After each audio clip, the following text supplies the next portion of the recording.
Welcome, everyone. Before we start the City Council meeting, we will have a prayer from Councilwoman Ward, followed by the Pledge of Allegiance.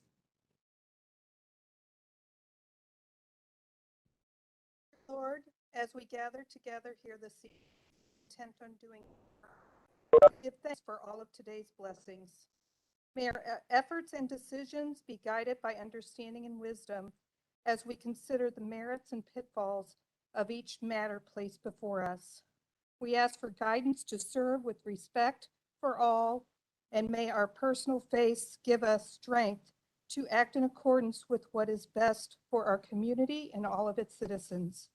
We are thankful for our city employees and the hard work they do each day to keep our city running smoothly and our streets and homes safe. Please help guide us to be good stewards in all decisions for our community and their needs. Pray. Amen. Pledge allegiance to the flag of the States of America, to the republic which stands.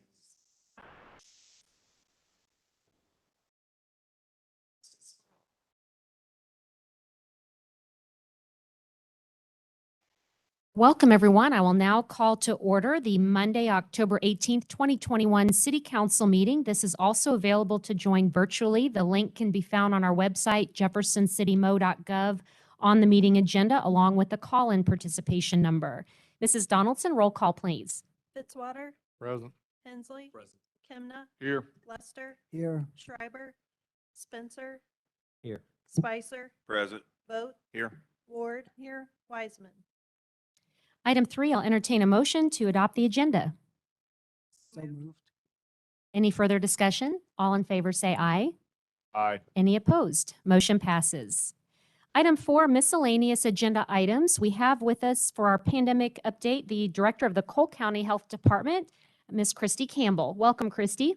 Thank you. Good evening, Madam Mayor and members of the council. Thank you for allowing me to join virtually tonight. I'm happy to report that our positive COVID cases, our case rate, and our hospitalizations remain low. We are no longer meeting CDC's definition of a high level of community transmission.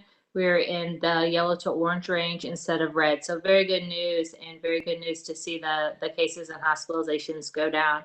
As we talked about last time, Pfizer booster doses are now available for those that meet the criteria and have had the Pfizer booster dose more than 6 months ago. Those are available at pharmacies and your doctor's office, and we will have those available at the health department starting in November.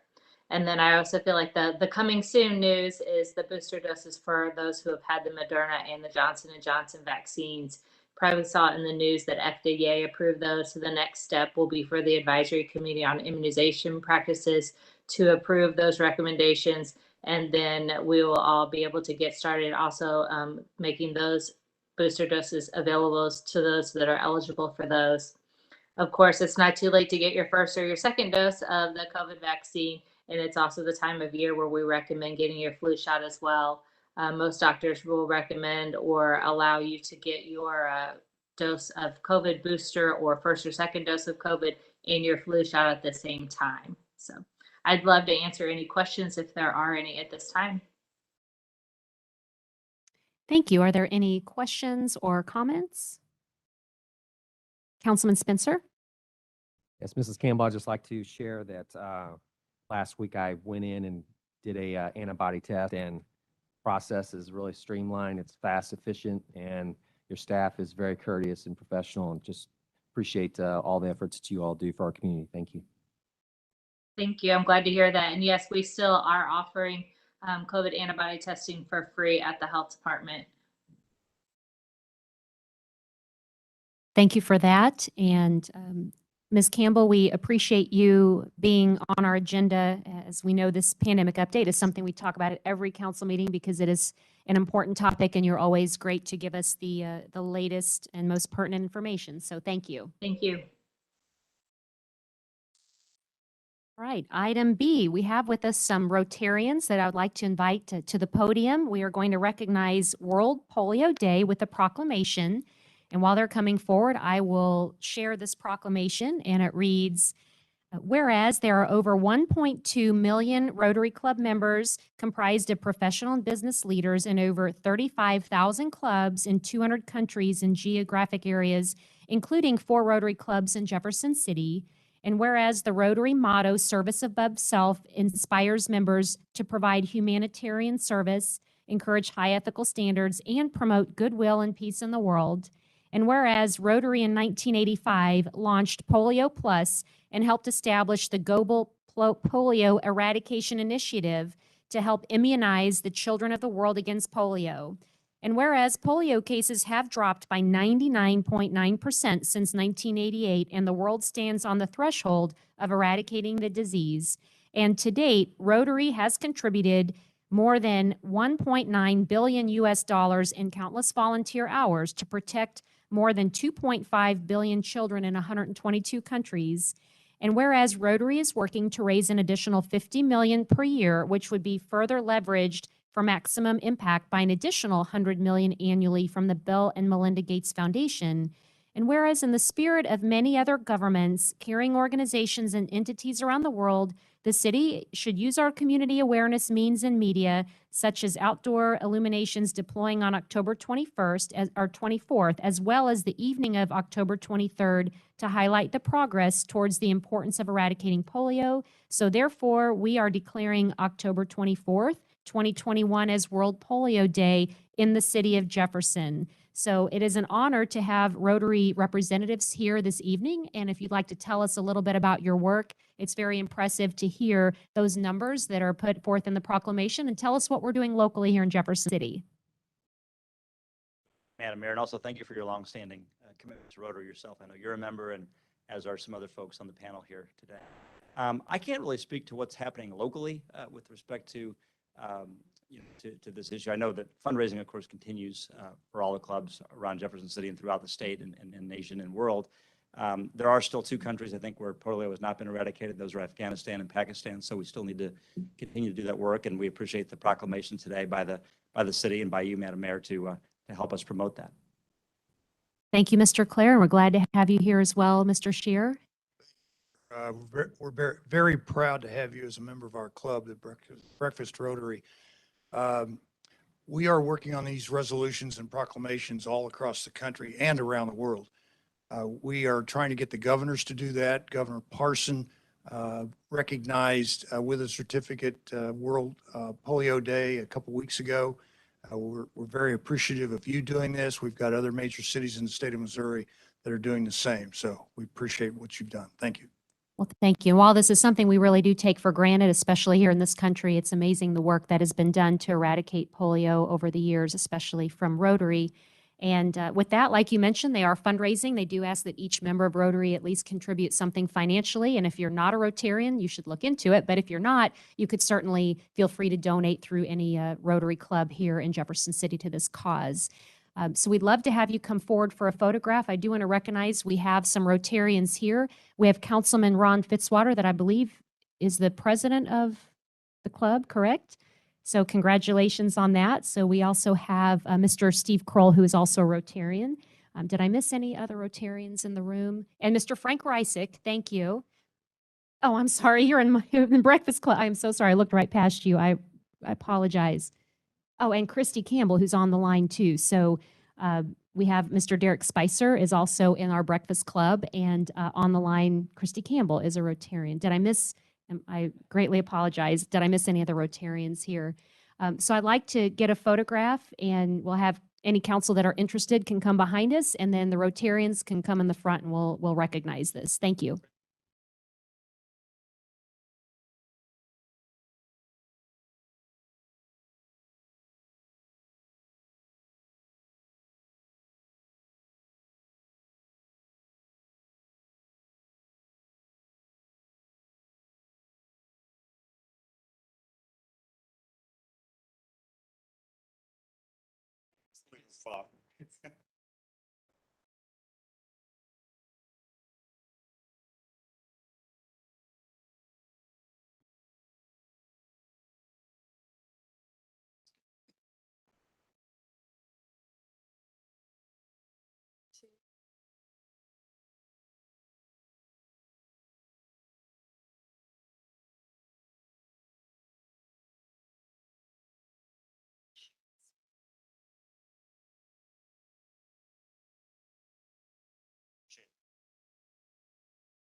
And the next item on our agenda is we get to recognize and welcome Helias Catholic High School President John Knight. So we'd like to welcome you officially to Jefferson City and to Helias Catholic. And I know the timing just happens to be right after the Helias Catholic football team happened to win the Mayor's Cup. So congratulations on that.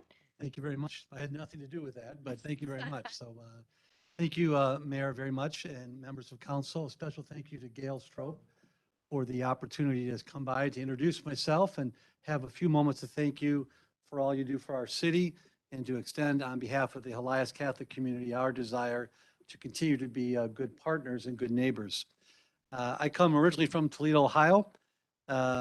Most recently up in Metro Detroit for a number of years. I've been in Catholic education for about 32 years.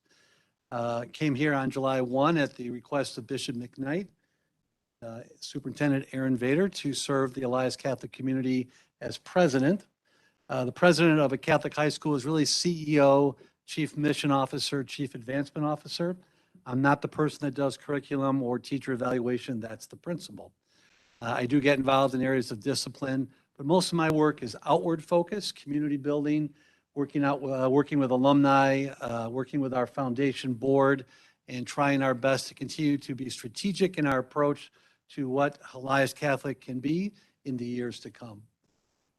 We are excited about some of the potential partnering opportunities. Most recently, just in the last few days, we opened up the new Catholic Charities building, and we're excited about their proximity to Helias Catholic and our opportunity to work with them. You may or may not know this, Helias owns 7 homes in the neighborhood around the school. A number of those homes we bought with the thought of one-day expansion. I did mention to the CEO of Catholic Charities that Helias would be interested in the conversation about perhaps hosting a family of Afghan refugees in one of our homes if there was such a need. And so that's an example of Helias trying to reach out and continue to help those less fortunate and those within our community. I'm excited to be part of this great school and this great history. I've been in San Francisco, I've been in Wisconsin, I've been in Buffalo, and here I am now in Jefferson City. And I can tell you that every place I've gone, you hear that these are great people. Everybody's warm and friendly and very nice. And for the most part, I would say that's true. I have my thoughts about some of them from having lived there for a while.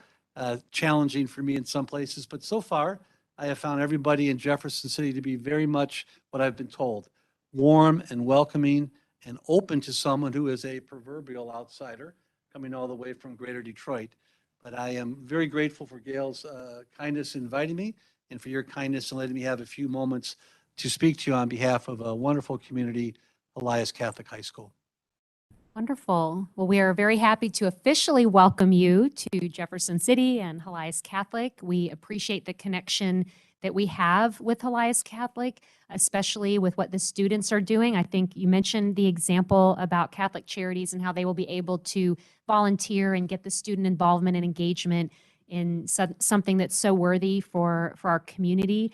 Councilman Kimna, appreciate him being there to present the proclamation on Saturday. In my absence, he was able to do that, and appreciate the connection with our city council and Helias Catholic. Well, we're very grateful, and whatever we can do in terms of our community, currently 732 students. Please, you know where to find us. Do not hesitate to reach out. We want to be as present and as helpful a presence in the community as we can be. Well, does council have any questions or comments? Well, it's an honor to officially welcome you, and as is tradition here, we'd love to have you come forward so we can take a picture, and any council members that would like to, so that we can share this out with the community as well.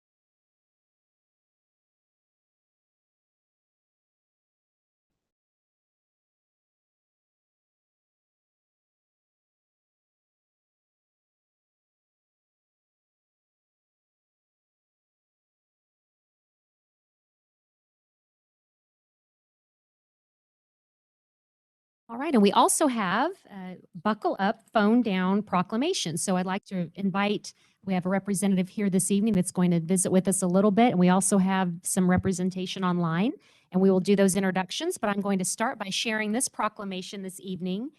And it says, whereas the Missouri Department of Transportation and the Missouri Coalition for Roadway Safety are challenging drivers to buckle up and put their phones down, and whereas the challenge is simple, when you get into any vehicle, buckle your seatbelt, and if you are the driver, put your cell phone down. Whereas 67% of all fatalities in 2020 Missouri traffic crashes were unbuckled. Whereas traffic crashes are the leading cause of death for people between the age of 15 and 20, with distracted driving being one of the primary causes.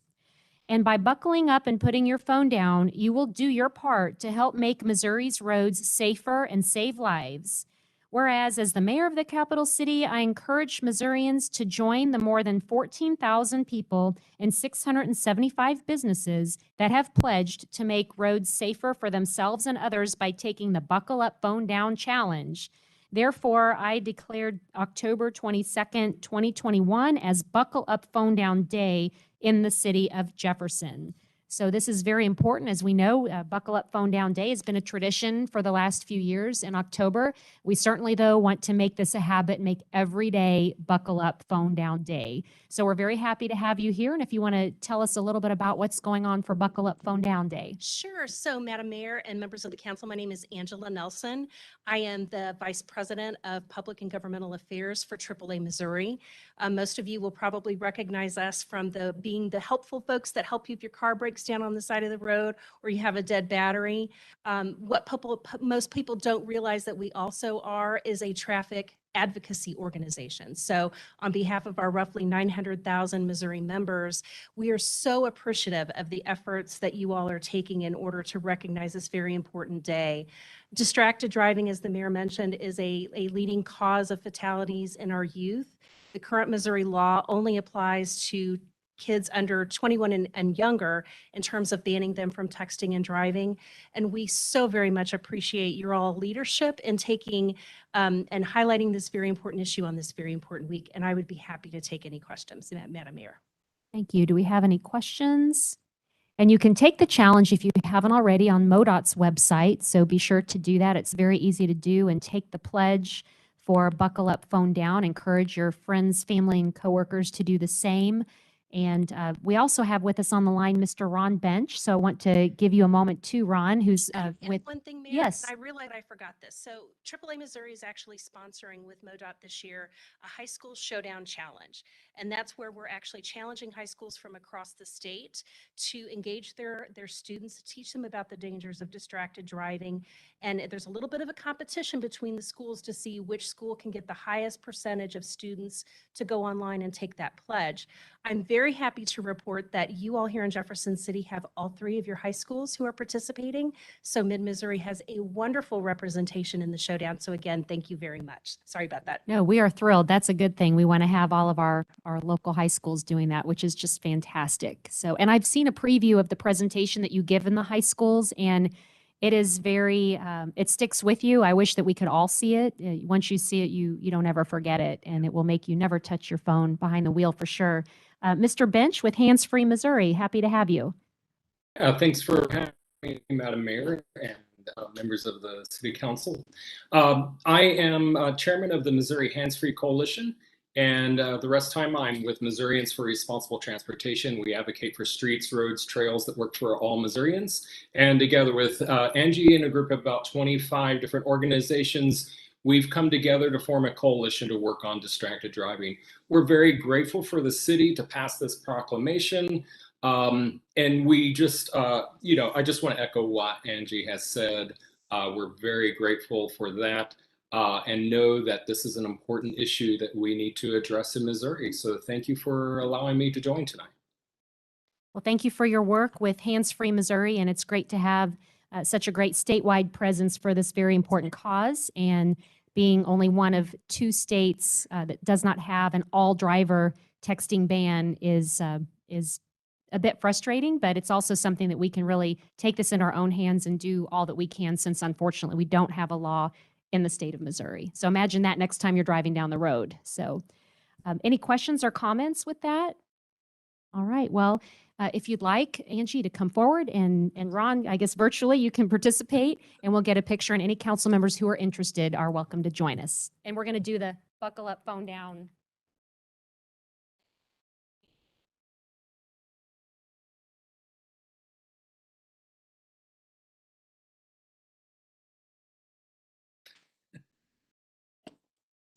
Is he from Versailles? He sat by him and quiet. That was him.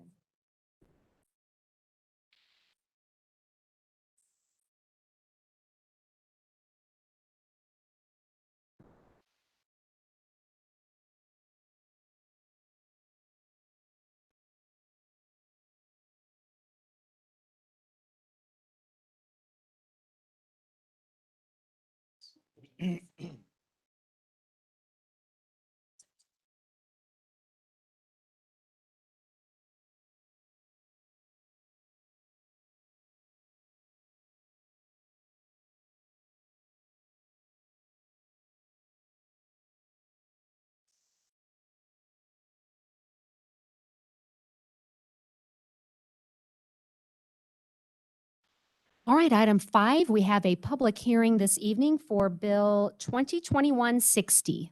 An ordinance of the City of Jefferson, Missouri, amending Chapter 12, Elections, Sections 36 pertaining to ward boundaries.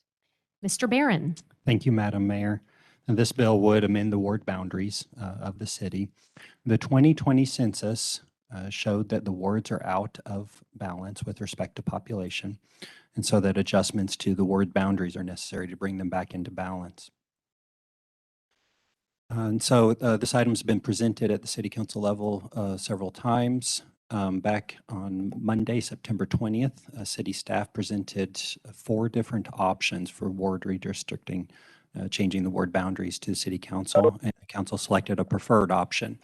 That was in advance of the 2 public open houses, one on September 30th and one on October 5th. And both of those were held, presenting all 4 options to the public, inviting the public to comment, providing comments on the options in the ward redistricting, and in advance of tonight. And so tonight is the introduction of the bill that would affect the ward redistricting. Wards are described by legal description within the city code, so the bill would amend those legal descriptions. Also, we're here to present feedback that we received at the public open houses. And so there's a sheet contained within your packets that lays out the attendance at the 2 open houses. And then also we received 3 written comments, which are attached within your council packets. I believe that a 4th written comment was submitted directly to the city council, emailed to you all today. So a total of 4 comments, written comments that have been received. We did get good media coverage from the newspaper and television outlets at the first redistricting open house. And then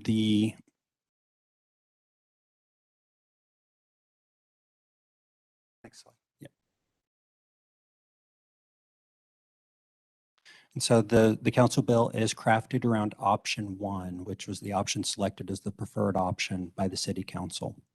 And that option is shown up on the screen, and it would in effect move 4 different areas into different wards within the city. 2 areas from Ward 4 is shown, basically south of Stadium Boulevard and east of Idlewood, Satinwood Road. And then also an area south of Missouri Route C and west of Idlewood Road. And 2 areas from Ward 5, one going into Ward 2, basically the area west of Jackson Street, and then a small area that's bounded by Atchison Street and Bald Hill Road and Locust Street, moving from Ward 5 into Ward 1. That would restore some population equality within the recommended guidelines, is kind of shown up in the upper right-hand corner of the screen, with the maximum deviation kind of recommend under a 10%. And so that shows a 5.2%. With that, Madam Mayor, I'd be happy to answer any questions. It is scheduled as a public hearing tonight, so happy to answer any questions before opening the public hearing. Thank you. Any questions for Mr. Barron? Okay, with that, I will open the public hearing portion for Bill 2021-60 and would like to invite Ms. Penny Quigg to the podium to speak this evening. Welcome.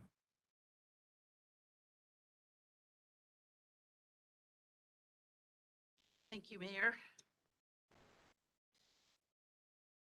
Members of the council, city staff, I come before you as the chairman of the Cole County Republican Central Committee.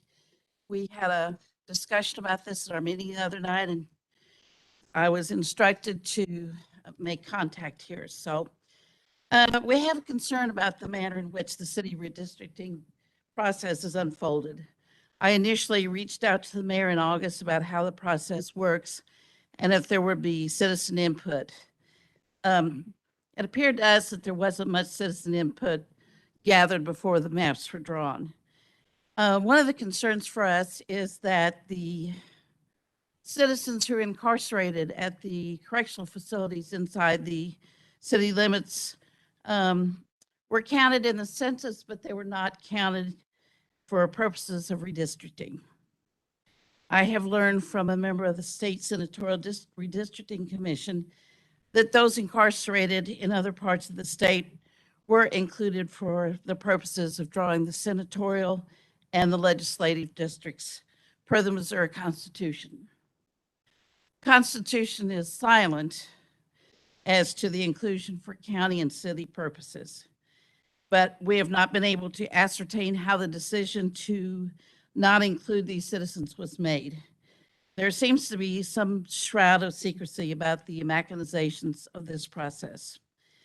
We also have a concern that the overarching idea that because the city council elections are nonpartisan, that no political element was involved in this process. The members of the political parties, committee people, who are the ones that do the work for our respective parties, are elected from the wards, and that's pursuant to RISMO 115.607. So we thought it seemed logical that census numbers would be taken into account without excluding the without exclusion paralleling the state process. There were public meetings after the districts were drawn, but no elected officials were present to gather public sentiment. And I do appreciate the city staff that was there, but they don't vote. So we were disappointed that there were not elected officials there. So to summarize, our concerns are three: lack of public input, lack of transparency, lack of understanding of the larger impact of redistricting. I reached out to Josh Dunn, who's the chair of the Democrat Party, and he too had reservations, which I believe he has expressed to you in written communication. So there's a bipartisan element to this situation. Political parties are an important component in the electoral process, and as such, we believe they deserve to be consulted and considered during the redistricting process. Thank you for your time and attention. Thank you, Ms. Quigg. Any questions?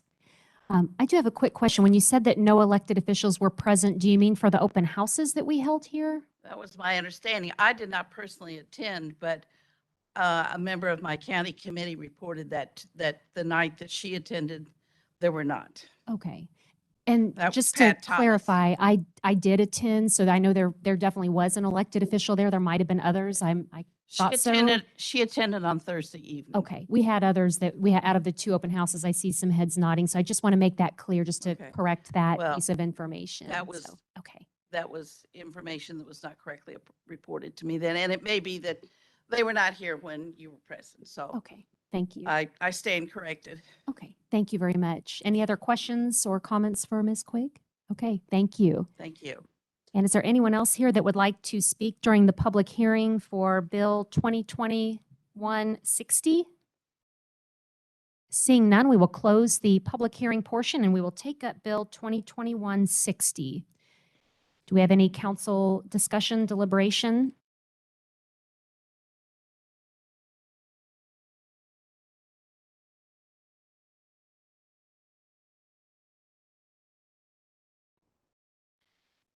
Any questions, discussion? So I apologize. I think this is introduced tonight, so we do still have 2 more weeks. But any discussion, deliberations at this time? Councilman Spencer? So to address some of the concerns that were brought up tonight, what would a proposal look like if included the prison population? I think we'd have to start over. I mean, it's a large amount of people, and so we'd have to take that into consideration and redraw the maps. How long of an undertaking would that be?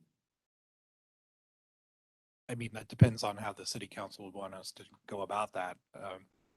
Some sort of citizen committee process, months. Otherwise, probably a few weeks. I mean, it just kind of depends on the path the city council would want us to take.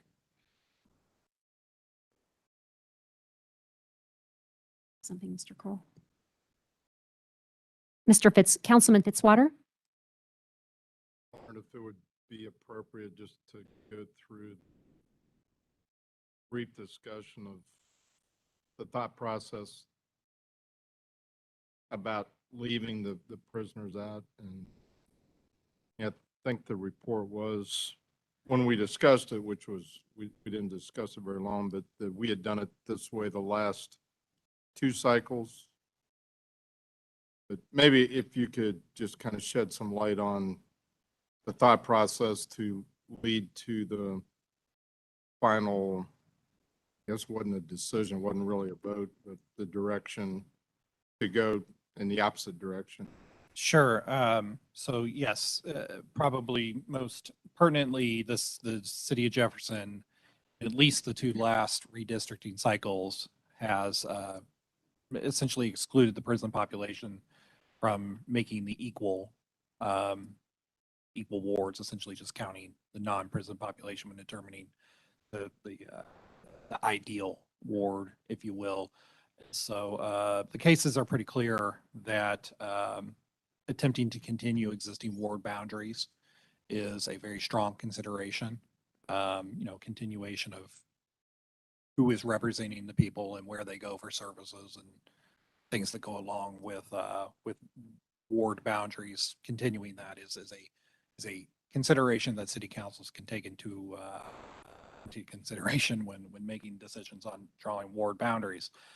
There is no right answer on how to deal with prison populations throughout the country. You will find jurisdictions that deal with it in many different ways. There are many jurisdictions that do exactly what is being proposed in the preferred option before the city council tonight. There are many jurisdictions that include the prison population when determining the ideal ward and figuring out the total deviations.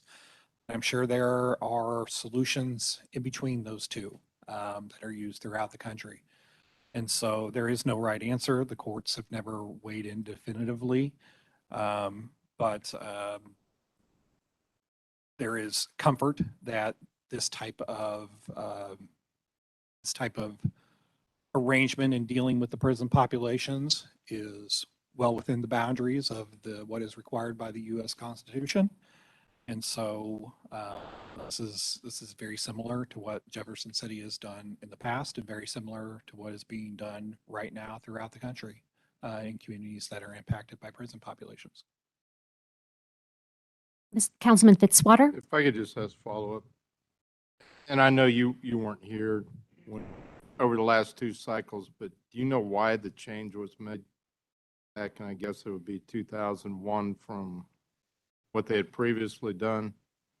I assumed the prison was still in Ward 1, even though it was at a different location. Yeah, I mean, I can't speak to exactly what was done. I don't think there's any insight, but I will also say that it is likely that the impacts were lessened because of the 2 correctional facilities being in two parts of town. And really, the old MSP sits at really the juncture of Ward 1, Ward 5, and Ward 2. And so, without being able to reference the old maps, I would say that the impact of having those two prison facilities really became issue when they moved right next to each other. And they were kind of unavoidably, inseparable. So that is a best guess based on, information that we've seen, but it really seemed like this wasn't too much of an issue till after the 2000 census. I'm not sure it was just a change. It was more of something that kind of rose to the forefront of consideration, it seems. Where you actually had to have you had the information in front of you, you had to do something with it. You had to make a decision on it. Councilman Spicer? Hey, Ryan, any idea of the population?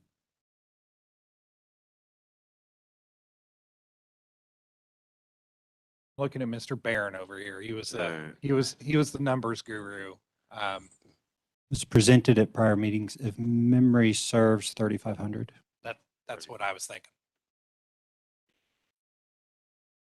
And Mr. Molman, might be worth mentioning that typically it is a longer process, but the time frame that we were in because of the pandemic and census numbers coming back officially and filing because of the legislature changing the date. Yeah, I mean, absolutely. It's been stated before, but it bears repeating. The timeframes that the cities and cities throughout the country have had to work with these numbers and get their redistricting processes started was greatly reduced. Generally, those numbers come back in the spring, early summer. We got them in September, I believe. And so with a upcoming municipal election, which these, ward boundaries are reliant upon, filing starting 2 weeks earlier than traditional filing because of new state legislation. So we got squeezed on both ends. We got the information late and our deadline, if you will, kind of completed and back out to the county. So people who are filing for candidacy know which ward they're running in. Got greatly reduced. Usually this is a months-long process, 5-6 months. We essentially had 6 weeks to do it in order to meet that deadline for candidate filing in early December. Thank you, Mr. Molman. And I know also I was appreciative that we did receive a lot of media coverage. I know that the 3 local news channels did cover the redistricting topic. It was on the front page of the News Tribune. And then I also know there was follow-up while I was here at one of the sessions, one of the public open houses. I was interviewed by a local media TV station along with Mr. Barron was interviewed as well. So getting that information out and letting people know that they could go on the website to give information if they couldn't be here in person to attend. So we tried to make it as open as possible. Certainly this evening, we hope that there would be even more coverage because there's still now 2 weeks to have further discussion and public input before this would actually be taken up, officially voted on. Any other? Councilman Hensley?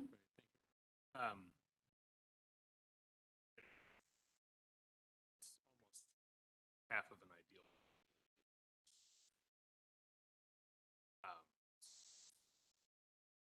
Dramatically change. And you mentioned candidate filing. Would there be anything wrong? Decided to take the appropriate amount of to look into this and to actually create other maps based on the include, but without December filing date hanging over us. Essentially, to conduct the next election, current maps, and then spend the appropriate amount of time. I wouldn't say that there would be anything wrong with it. No, there wouldn't be anything wrong with it. The only consideration is a measure of risk. we have current information that our wards are out of balance, beyond what is allowed by the Equal Protection Clause of the Constitution. To do nothing about it and conduct an election bears a certain amount of risk. I don't know how much risk that is, but that's certainly something that the city council would have to appreciate in his decision making. Now, if there were a challenge, the very first argument was we didn't have time to run through the process. That satisfied the community. It's the number one reason they're not would accept that is I don't know the answer to that. Because this map would probably change the existing ward boundaries in a fairly significant way. It's a priority when Yeah, weighing those things together.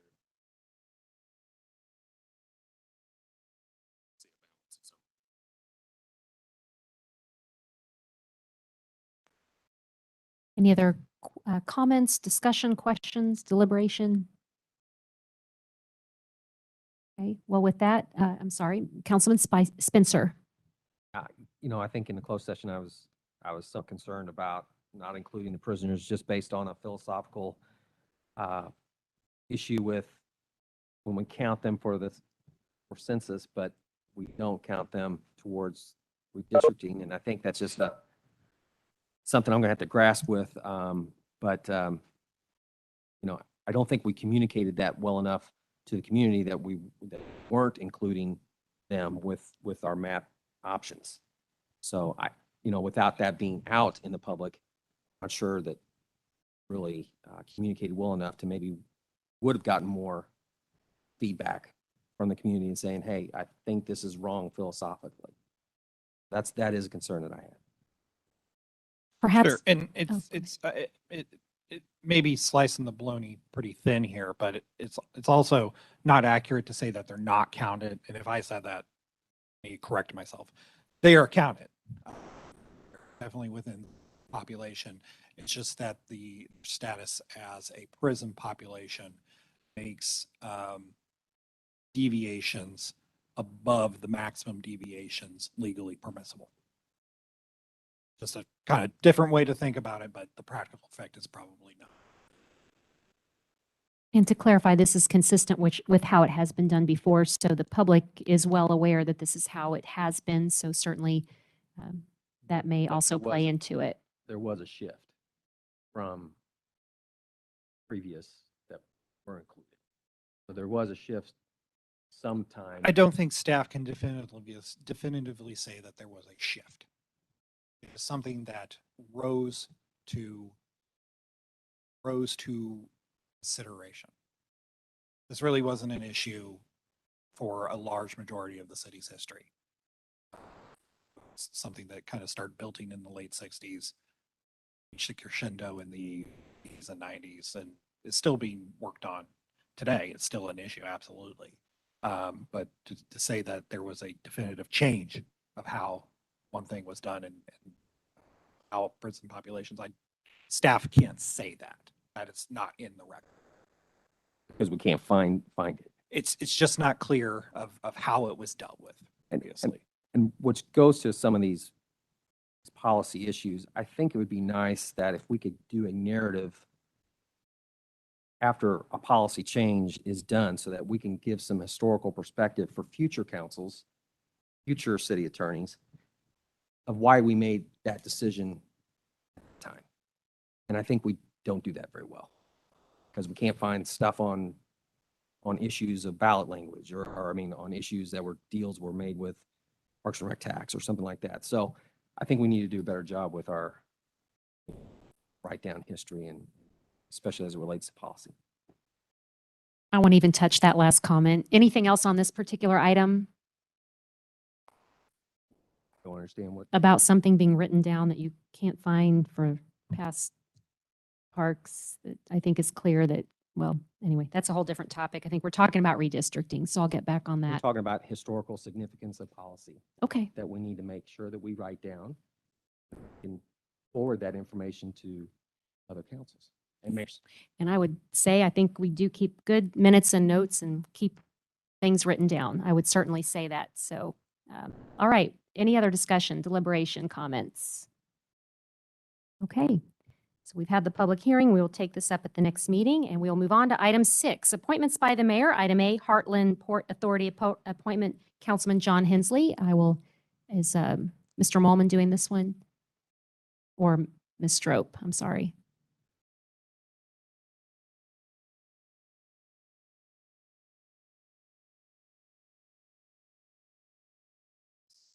Start over. Item A is a recommendation to appoint Councilman John Hensley to the Heartland Port Authority.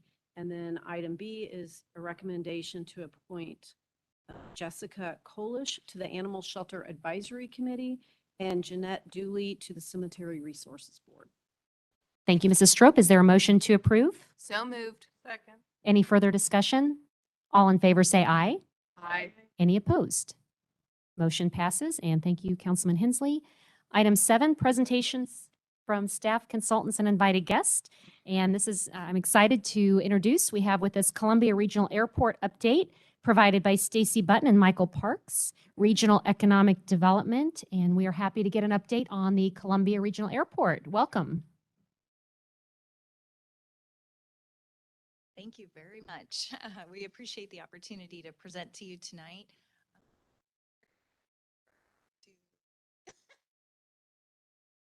Thank you. All right.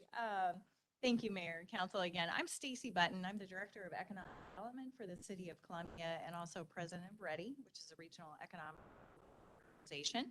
And with me, I have Mike Parks, who's the airport manager. So we do have a presentation. We're going to give you an update tonight on Columbia Regional.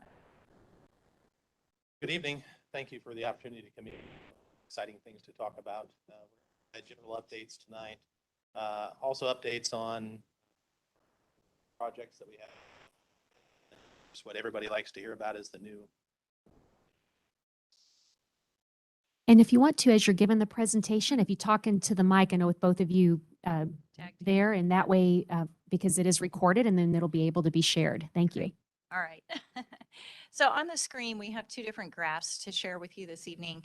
The one on the left gives a historic perspective from 2006, which we were at a low number of employments, about 9,000 that year. And you can see how we've had a positive trajectory upward through 2019. Certainly we're really pleased as we were ending that year and going into 2020, obviously. Come the spring in 2020 last year with the pandemic, travel fell off. You can see the graph on the right. That is for this year, 2021. So coming out from January, obviously, we're seeing again that positive trajectory up. And we had a slight dip in August. That was because of the Delta variant and some travel that fell off at that point in time. However, last month, we did pick back up, and so we're continuing to see growth month over month for this year. This slide actually shows forecasting in our capacity within our market in mid-Missouri. And again, you can see back to 2017 how we have grown, as I mentioned earlier, up through 2019 and the beginning of 2020. Obviously, with the pandemic, we fell off. But what you can see moving forward is forecasted through this time next year that hopefully we'll be back close to where we peaked in 2019. So we are seeing a very positive forecast with the flights and the scheduling that we have. All right, I'll turn it over to Mike. So we have 7 outbound flights currently out of the airport. We have 3 to Dallas and 4 to Chicago. Load factors have been strong with both American and United Airlines, and we recently were having discussions with both airlines. We've learned that American Airlines is adding an additional Chicago route in December, and then they're going to add a 4th route to Chicago in next March of 2022. With that, United Airlines has also scheduled a 3rd Chicago route. starting in March of 2022. So the flights increase, just in comparison, the flights prior to COVID impacts, we were at 13 departures daily. This, of course, as of March of 2022, will put us back up to 10 departures daily. So we're getting back to where we were. Currently, we have CRJ 700 aircraft, which is a 2-class aircraft. So if you want to fly first class, you have that option with American Airlines. And United continues to fly the CRJ 200 series aircraft. We put delays and cancellations on this as a bullet point because we all know that as of today, just the unknown of the airline scheduling, the aircraft placement, pilot shortages and things like that. Columbia isn't by itself with delays and cancellations. We've had impacts in Columbia similar to what they have nationwide. So COVID impacts still, of course, our numbers are still lower than what they were. We have a mask requirement that continues. They just extended it to January of 2022. So masks will continue with that. And future opportunities. Stacy and I travel to Phoenix, Arizona annually and talk to our current airlines, American United, but we also talk to potential future airlines about additional destinations. We have several destinations that are popular out of this area: Phoenix, Orlando, Vegas, places like that. And we continue having those conversations with not just our airlines now, but those that are potential airlines for the future. Right. We wanted to share with you a little bit more information about our catchment area.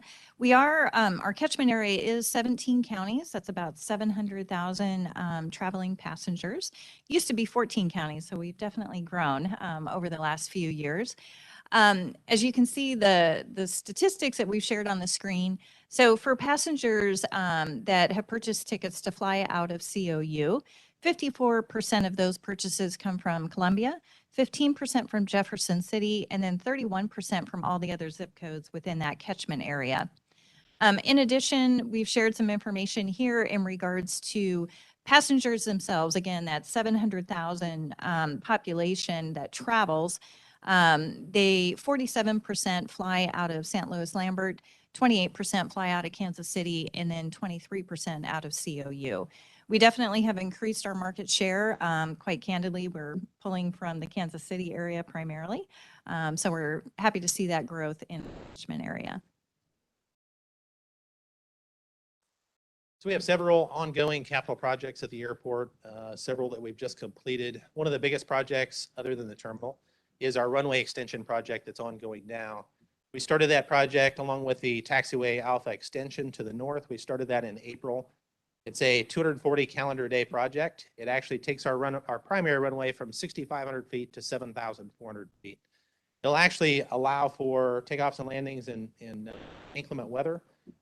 Something as simple as during the hot temperatures in the summer, possibly passenger reductions in the past won't happen anymore with a longer runway. The other project that we have, should have mentioned, the extension project we expect to be done in about 30 to 45 days. And so we're almost completed with that project. The other project that we've just completed is Taxi Lane C2. The bottom picture on the left-hand side there, that green box in there is actually that taxi lane. Prior to this replacement, it was a failed asphalt taxi lane. So we improved that. We made that concrete, which leads into a new hangar that we just completed. So hangar 730 construction is on the bottom right-hand corner, that PowerPoint. On the left-hand side, you'll see hangar 350. Hangar 350 is currently, or was in the site of the new terminal site. So we had to demolish hangar 350 and we built hangar 730 on the bottom right side. To kind of give you an idea where those are, if you look in the top right-hand picture, it gives you an idea of where hangar 350 used to be. The top of that picture is hangar 730 construction there. Of course, the box in orange is the site for the new terminal. All right, we thought we would share some renderings of the new terminal. This project is definitely underway. If anybody has been out there lately, we are going vertical, so it's an exciting time for COU. With that, this is an exterior rendering of the new terminal. And just to share some more information and details about it, it is a design build project. Nabolts and RS&H are the design build team that is on site right now. The new terminal is going to be 52,000 square feet. That's a little more than 3 times the size of the current terminal, almost 4 times. We will have 4 gates in the new terminal. And on opening day, we're going to have 3 passenger boarding bridges. The 4th boarding bridge will come about a year and a half later, but we'll definitely be able to accommodate all of the passengers with the 4 gates. The total project amount for this first phase is $23 million. We will have a second phase that will accommodate additional parking, some of the back of the house, offices, things like that. But this initial phase will have all of the forward-facing, public-facing amenities and aspects to the project itself. So with that, I'm going to run through a couple of the photographs. You can see here, this is actually a floor plan of the terminal itself. There's a new drive that is underway right now, and the drop-off point will be in the main lobby. I apologize, I don't have a pointer, so I try and walk you all through this. To the left is ticketing, and you can see to the right of that is the queuing lanes for passengers to go through the checkpoint and TSA screening.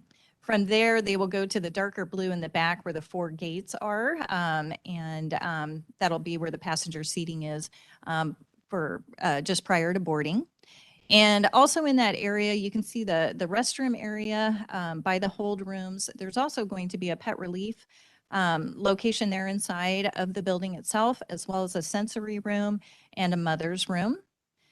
Then when passengers fly into COU, they actually will go down the hallway, which is kind of the center portion of the map there, go into baggage claim. And there is a door kind of in the corner there where we'll have a covered walkway to the rental car agency. And also with that, the center rectangle, which is white, is going to be the restaurant and bar location. So that will be available to passengers on the secure side as well as the non-secure side. And again, you can see a little bit of the decor and carpet colors, kind of blue-gray in nature, and we have some wood tones and stainless steel throughout. This shows, again, from the main lobby area, you can see looking north towards ticketing, and then looking south, coming from ticketing back out the front. And I'll have Mike talk about art. So City of Columbia requires a 1% art component of the project. And so we decided to split that up in 2 pieces. So we have a regional piece and we also have a national art piece. So with that, the national art piece is the blue art piece suspended from the ceiling. That's being completed by David Griggs out of Colorado. And our regional artist was selected, and that's Chris Morey, he's from Columbia. And that's going to be the brown art piece on both sides of the doors as you enter the terminal. Again, this is a viewpoint of the main lobby area when you enter into the building. This shows the ticketing area. Off to the left, you can see a wall right now that's designated with basically white wall paint. We're going to do an enhancement there. And last week we put out a call to artists. We're going to have a mural on that wall itself to add a little bit of ambiance there in the ticketing area. So if you have any interested artists, it is open to all Missouri artists. Look for that RFP. This shows the baggage claim area. This is one vantage point when folks walk down the hallway once they get off the plane and pick up their luggage. This shows a different perspective again as they picked up their luggage, and then they would go out that doorway under the covered walkway towards the rental car agency or the parking lots, if that were the case. And this is the checkpoint area. Again, on opening day, we'll have 2 lanes open, but it also can be expanded based on future growth to 3 lanes. And then this is the main concourse area where you can see multiple gates and seating area for the passengers. All right. Moving on to some opportunities, we wanted to share with you tonight some of the contributions that we received for this project, as well as enhancements and sponsorship opportunities if there are individuals or perhaps businesses that would like to help support our project and add some additional elements to the project itself. We have had a local resident in Columbia that donated historic memorabilia. So I'll show you on the next slide where we're going to place that memorabilia. I mentioned the covered walkway. Stevens College has contributed a beam actually from the aviation department out of Stevens College. So that's going to be incorporated into the covered walkway. We also have a resident in Columbia that has contributed to the project so that we can have a nice courtyard, welcoming seating area with the flagpole there out front. We also have some opportunities in baggage claim as well as a additional children's area, some landscaping opportunities on the exterior. Michael also share a quadrangle opportunity for sponsorship and then electric vehicle charging stations. So. I mentioned here, I talked about this a little bit more without a pointer, just talked about the mural again. That's an enhancement that we put in there. As far as the historic memorabilia, in the queuing lanes and checkpoint area, we're actually going to have etched panes of glass with historic photos on it so that see the history of aviation in Missouri. And in baggage claim, we will have a wall that can be sponsored by a business if they're interested in supporting that. I mentioned the covered walkway. And then there's also a concept to have a children's area kind of for the kids to get a little bit of energy out before they fly as a sponsorship opportunity as well. So this is the airport drive as you pull in. So if you take Route H into the airport, this is that airport drive that takes you all the way into the terminal. We've Parks and Rec in the city of Columbia has come up with 4 different zones here of ideas that are going to be native grasses and trees and that as you come along Airport Drive. This kind of gives you an idea of one zone here of different grasses and trees as you pull in. Just makes that drive into the airport a little bit more pleasurable than what you see now. If you use the airport regularly, you'll recognize this is our existing crosswalk here. It's not necessarily the most beautiful thing when you pull in, and so that was one idea that was brought forward was to enhance that crosswalk area, not only just for beautification, but also as a safety enhancement there to bring attention to that area. Right. Our last slide actually is to let all of your viewers and residents know that we are having a beam signing ceremony on October 29th at 10 a.m. Mayor, I believe you're going to be joining us and speaking at that event, so thank you very much for that. We're excited to have any and all out to this beam signing event, and so folks will get to sign the beam, and then actually that's going to be the beam that we will have a topping off ceremony in December. So that will be one of the main beams that goes on to the terminal project at that time. So great opportunity to have anybody out to the airport, see the progress that we're making on this project. So with that, Mike and I are always available to take any questions, anything that you need. We're here as a resource for you. So thank you again for the opportunity. Thank you, Ms. Button and Mr. Parks, for that great presentation. It's exciting to see this is coming so far along and how important this is to Mid-Missouri region and to Jefferson City, and what a major user that we are and continue to be. And this will be very important for Jefferson City as well. So we're happy to always be supportive and partners in this. And I know something that we had mentioned at the last presentation I'd seen in Columbia was that there will also be an opportunity to have something in there to promote Jefferson City like the CVB. So I know that that's something that would be important too. And I know you mentioned that is in the works as well. Yes, absolutely. There will be kiosks and an opportunity in that baggage claim area for visitors to get information about Jefferson City and the surrounding area. So yeah, definitely that opportunity remains. Fantastic. Well, it looks great. It's a beautiful building. What an amazing and necessary change. It's very, very important and exciting. Are there any council questions? Councilman Fitzwater? Yeah, I just had 2. I flew in there Friday evening. some Aggie fans on my flight, so the Missouri Tiger theme song came up when the baggies came out. Are you going to have some activities in the new airport just to aggravate SEC fans a little bit? We are, if you remember several years ago, we had the buzzer before, and so that wasn't very popular. And so everyone seems to like the Mizzou theme. So we're gonna move that into the new terminal. Any signage, bear or tigers or anything in there? That'd be a nice mural. Yeah, actually, I think the university is interested in having a presence there. My serious question is, I heard on local radio that you're looking or contemplating a potential name change. Is that something that will be part of the? Yes, package? actually, after this presentation tonight, Mike and I are headed back to council in Columbia. And on tonight's agenda, under the reports, there is contemplation by City Council to rename Columbia Regional Airport. So what has been proposed by the Airport Advisory Board is Columbia National Airport. So council will take that under advisement this evening, and we'll see what the outcome is to that. Thank you. Any other questions? I know in one of the slides where you showed the floor, was there, I feel like you were talking about there was going to be the river, is that correct? Or the waterways in mid-Missouri, is that still planned? Yes, good catch, Mayor. Does it? No. Wasn't sure if it showed up on. Okay, is it really?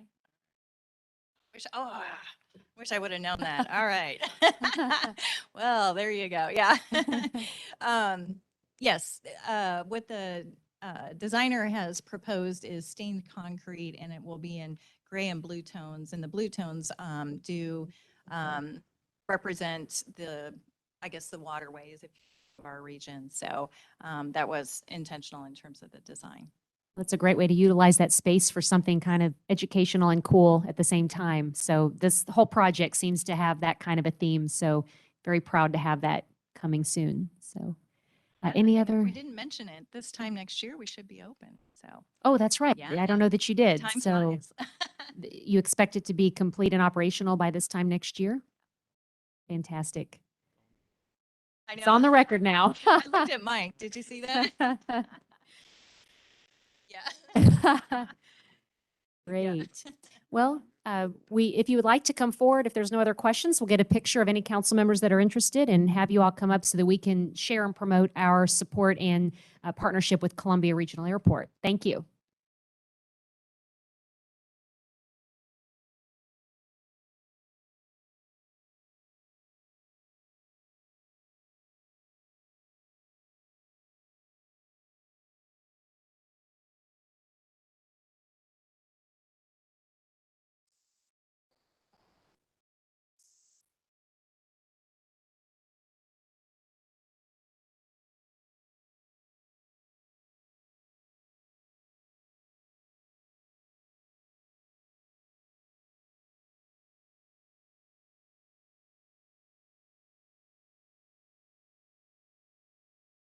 Send you a copy of that tape just so you.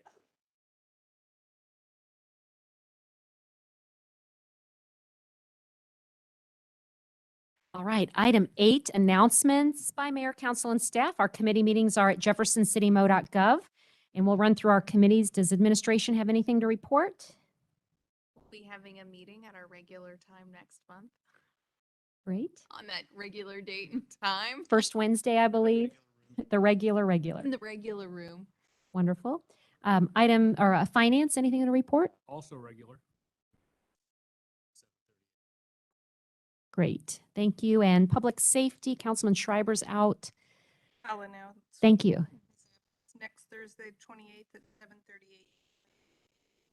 Wonderful. And then public works. Yes, we're actually doing something different this month. We'll be meeting on Thursday, the 28th, also at 11:30. We're going to meet in the conference room out at the wastewater facility out by the airport. Take a tour of that for any that are interested, and then also go over to the airport, see the new facility. Great. Appreciate all the work that Matt's done to kind of rearrange our date and time and location, and should be of interest for committee members or anyone else that wants to join with. All right, thank you. We'll make sure we all get that on our calendar. Thank you. And then other announcements, I'll start with mine. Just a reminder that Election Day is coming up on Tuesday, November 2nd, which is 2 weeks from tomorrow. So be sure that you have that on the calendar. There is a very important item on the ballot, the public safety tax. So appreciate the support there. So again, Election Day, Tuesday, November 2nd. Does council have any further announcements? Mr. Barron? Just wanted to announce to the general public, the CARES Act funding for daycare facilities, childcare facilities is available. Information is contained on the city website. And any daycare, licensed childcare facilities that are interested in applying, direct them there. The deadline for application filing is October 31st, Halloween. Okay. Thank you, Mr. Barron. Any other announcements? Okay, and item 9, Lincoln University update this evening. Mr. Landis is not here, but I will say that they had a very successful homecoming the week before last. So I'm happy to have all the alumni back in the region. Item 10, presentations from the gallery. We have nobody signed up this evening, correct? Okay, and nobody online. And item 11, consent agenda. Councilman Fitzwater. Yeah, I'd just ask that we pull item B off just for a quick informational discussion. Chair admin is here now. Okay. Nothing major, just kind of update a little bit of our discussion as it relates to this topic. Okay, so should we do an item to approve item A and take that up and then do B? Does that sound good? Yeah. Okay, so is there a motion to approve item A on the consent agenda? So moved. Second. Any further discussion? All in favor say aye. Any opposed? So item A pass, and we will now take up item B on consent. And Councilman Fitzwater? Yeah, I just thought we had a great discussion at the administration committee at our last meeting. There was a proposal by Councilman Spencer to either do in parallel, which I think is where we ended up with the salary study and efficiency study also. So kind of the direction from the committee was that he go and put some details together and then try to come back to the admin committee with a proposal and then be the purview of that committee whether it pushes forward. But I just thought it was important that other members of council know that those dual tracks potentially are going on. Obviously, it has to go through the scrutiny of the committee and then back to council. I know Mr. Kroll made some comments in regards to timing of the salary study, and I think there was concern that this not inhibit that, but I mean, again, that's for council to decide, but I mean, I think it is valuable information that the council will want. So I thought it was important that the other members that were not able to be there know that there is a sidetrack moving forward with positive intentions of trying to be responsive in a lot of different areas, and I commend Councilman for his work on it. Thank you, Councilman Fitzwater. Any other discussion on item B? Councilman Spencer? Yes, and I think there was also some discussion about possibly just updating current salary study that was done in 2016, if I misunderstood that, or there was some discussion along. Well, this item would be an update to that study. I think there was some discussion about whether it could be done internally. That's what, yeah. That's what I so was leaning towards. I would just reemphasize, at least from my point of view, the importance, particularly in this labor market, of getting a study done that focuses on the retention and recruiting of employees, and certainly the recognition and reward of employees is certainly important. Any other discussion on item B? And did we have a motion yet to take that up? Okay, is there a motion to accept item B? So moved. Second. Any further discussion? All in favor say aye. Aye. Any opposed? Motion passes. Item 12, bills introduced 2021-61. An ordinance of the City of Jefferson, Missouri, authorizing the mayor and city clerk to execute a $149,870 agreement with Aplex Incorporated for the East Capitol Sewer Replacement Project. Mr. Marash? Thank you, Mayor. As the clerk indicated, construction contract with Aplex, just under $150,000. It would replace a very deep sewer near State Health Lab area, East Capitol Avenue. Part of that would be replacing everything above it, the street, et cetera. And Aplex has done work for the city in the past, been very successful with them. Happy to answer any question. Recommend approval. Any questions, comments? All right, 2021-62. An ordinance of the City of Jefferson, Missouri, authorizing the mayor and city clerk to execute an agreement with Aplex Incorporated in the amount of $492,815 for the Norris Drive Stormwater Project. Mr. Marash? Thank you. And I would note that this does have a check mark requesting suspension of the rules, and the reason for that is just some environmental issues that we have to take care of here before. So we're asking for the suspension of the rules to give us a little extra time there. Clerk indicated this is also a stormwater project that has a hazard mitigation grant associated with it, and also contains some sanitary sewer work paid by the sewer fund. Just economy of scale, we have this opened up, we would do that work as well. But basically, the city received a grant for approximately $243,000 to work on these stormwater pipes, 2 failed large diameter stormwater pipes here. They've caused some flooding in the area. And we were successful in getting that grant. We had matched that with half-cent capital improvement sales tax monies, about a little over $108,000. And then the sewer work is about $140,000. But this is all along Norris Drive there. Any questions? Councilman Fitzwater? Yeah, I would like to ask for suspension of the rule. Could take this item up. I think staff has done a great job of trying to stretch our dollars as far as we can, and certainly is an item that we continuously get comments from the public. So I think this is a very exciting project. So I'd like to see us be able to squeeze it in this year, and I think they're trying to meet some calendar dates. Okay, thank you. And with that, we've had a request to suspend the rules, and unless there are any objections, seeing none, we will take up 2021-62. An ordinance of the City of Jefferson, Missouri, authorizing the mayor and city clerk to execute an agreement with Aplex Incorporated in the amount of $492,815 for the Norris Drive Stormwater Project. Any further council discussion? Roll call, please. Fitzwater. Aye. Hensley. Aye.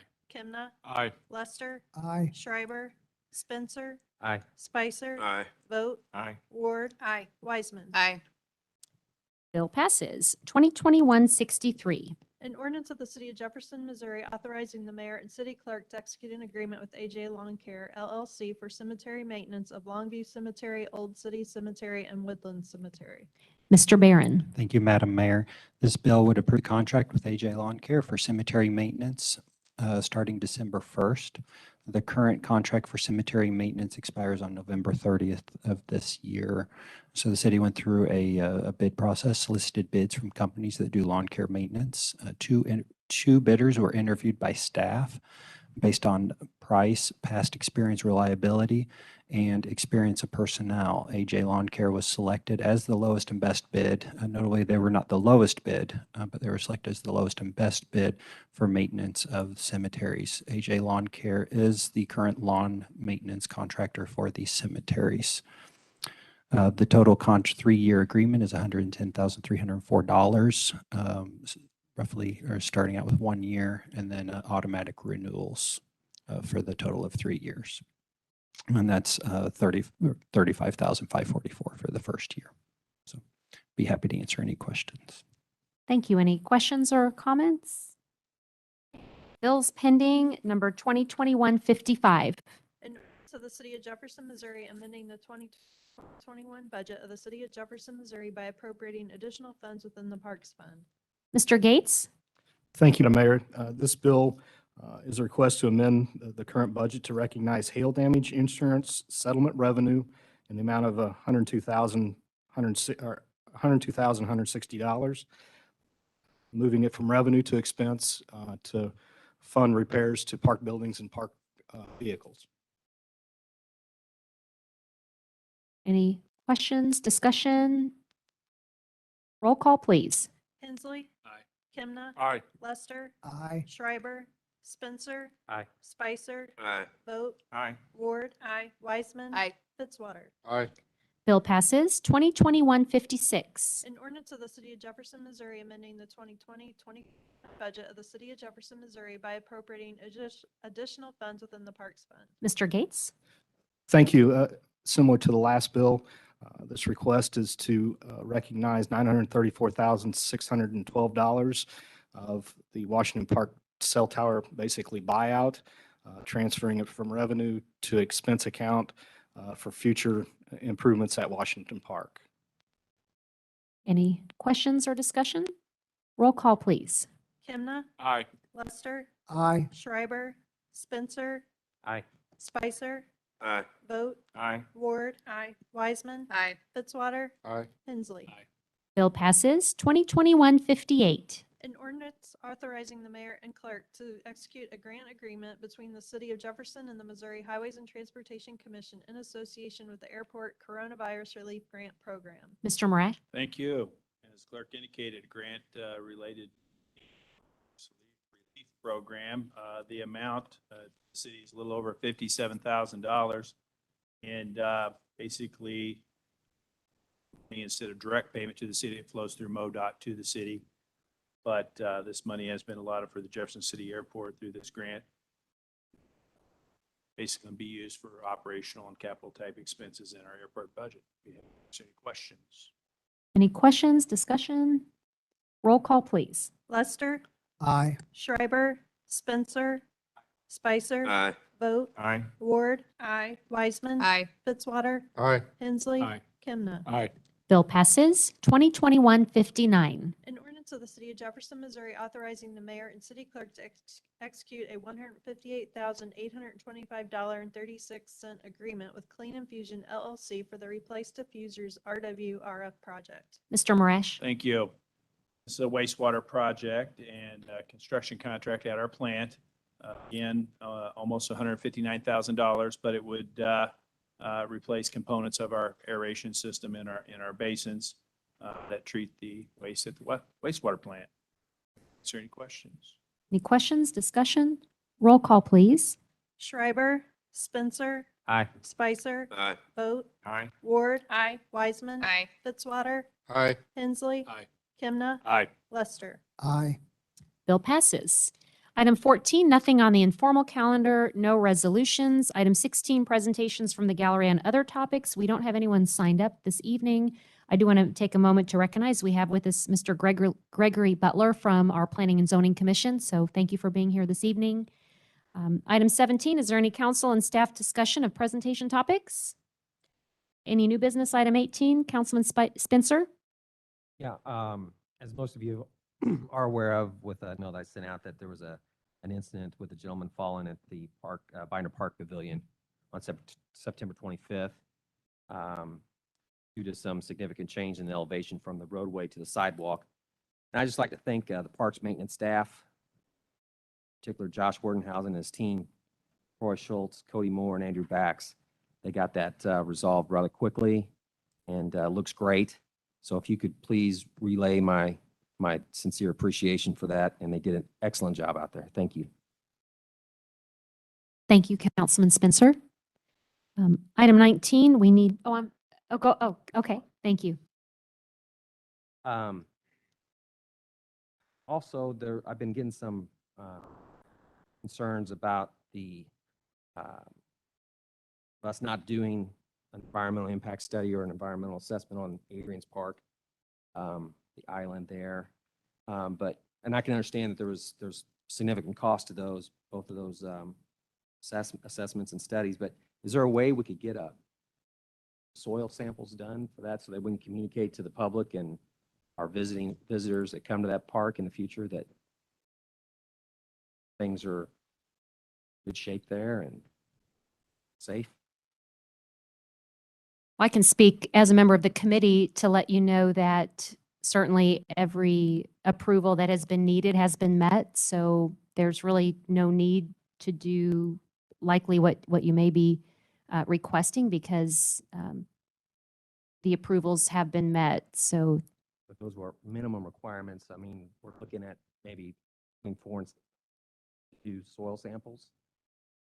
I think it would be money well spent to communicate to the public that we've done our due diligence and that we can say that the park is safe. And so you're saying you want to spend extra money even though we've already met the requirements? did we do any soil samples there? Because we never have gotten that answer. The communication citizen had replied to all the Yeah, council. there's been many requirements that have had to be met, like any project that the city does. So certainly we could take that to city staff to answer more extensively. If you feel more comfortable with an answer from them, certainly we could have We didn't get an Mr. answer. Bangy give you a more detailed answer, but, oh, Mr. Maresh, thank you. Yeah, I think part of a project is we do obviously soil analysis for a bridge and not necessarily like scene or something like that.